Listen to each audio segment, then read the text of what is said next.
Today we're going to look at how to install multiple instances of WSL. WSL is an insanely useful tool.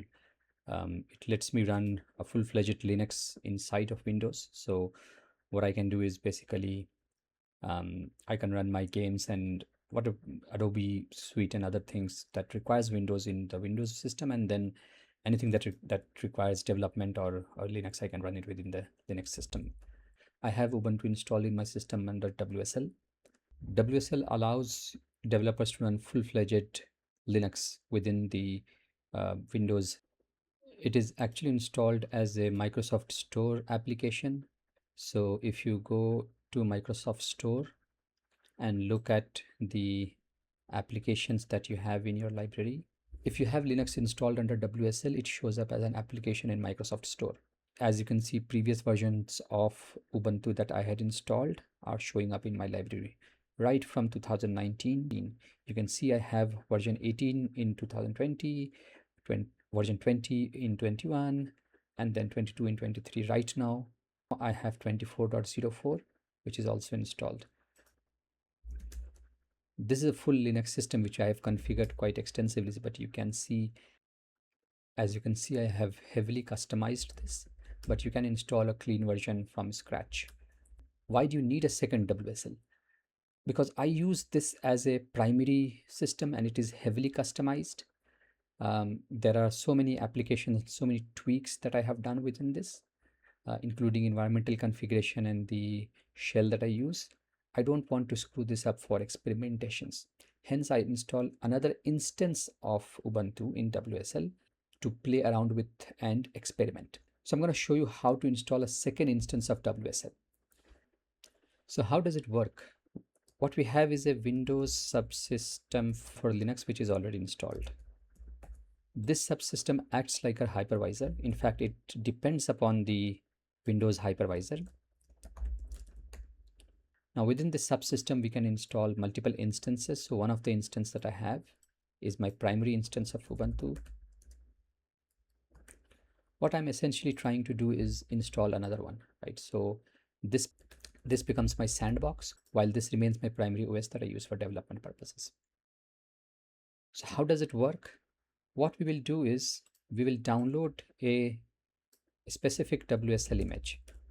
The link is in the chat window, but basically you go to this releases folder, which is specific to WSL, and here you can choose the version of WSL that you want to work with. For example, I want 24.04. So from here you can find the last published version. Now this doesn't follow the same channel as other instances, so typically this is slightly behind, but we're going to use one of these, right? So you can use for example the AMD 64 WSL root FS. This is the version that we were going to download. You don't have to remember this. Only if you want to use a different version of Ubuntu is when you have to worry about this. So how do we do this? We need PowerShell.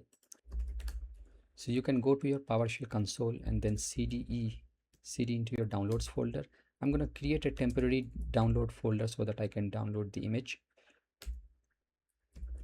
Now the first thing is we're going to run a curl command, but we have to remove the existing pre-configured alias that Microsoft has. This is not useful. This doesn't work like a normal curl. So we remove this. Next we have to do is we will download the image from the Ubuntu repository.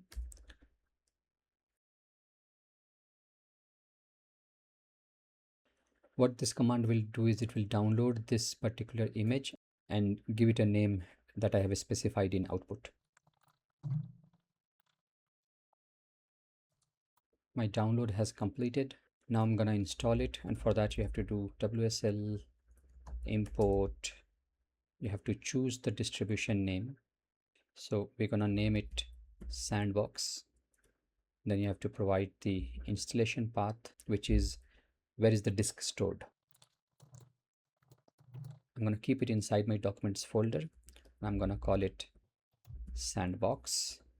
And then you have to provide the image that you want to import.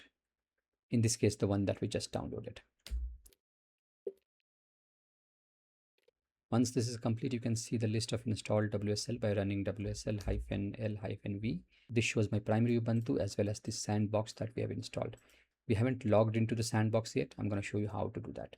To be able to log into a specific distribution, we have to provide -d flag followed by the name. This gets us inside the new WSL that we have just installed. It logs in as a root user, but we don't want that. We will create a sudo user instead. How do we do that? We have to create a new user. I will name my new user as Rehan. You can choose the name that you want to use. Then we have to run user add -m -G sudo -s /bin/bash and then new user. This creates a new user. Now we have to set the password. So we will do pass wd and we have to provide the name of the user. It asks me to set a new password, which I'm going to do.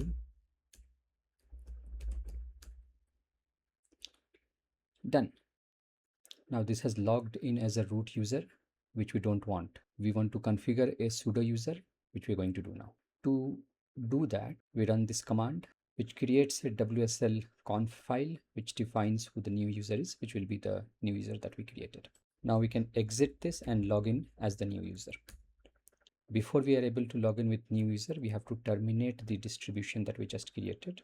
So we're going to do WSL